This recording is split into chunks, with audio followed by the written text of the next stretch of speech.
पाकिस्तान मुस्लिम league कॉफ ने तहरीके इंसाफ की दो अहम सियासी विकेटें गिरा दी। जंग से पीटीआई के टिकट होल्डर मेहर अली बरवाना और मोहम्मद नवाज बरवाना ने साथियों समेत कॉफ लीग में शमूलियत इख्तियार कर ली। चौधरी परवेज इलाही ने दोनों रहनुमाओं की पार्टी में शमूलियत का खैर मकदम किया।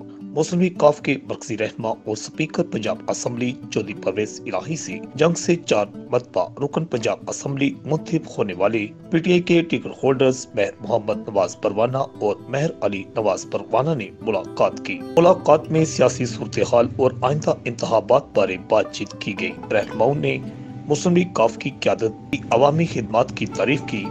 मुलाकात में सियासी सूरत हाल और आइंदा इंतखाबात बारे बातचीत की गई। दोनों रहनुमाओं ने मुस्लिम लीग कॉफ की क़यादत की अवामी खिदमत की तारीफ की और तहरीक इंसाफ छोड़कर साथियों समेत मुस्लिम लीग कॉफ में शमूलियत का ऐलान कर दिया। रिपोर्ट आकाश नियाजी, अल हिजाज न्यूज, गुजरात।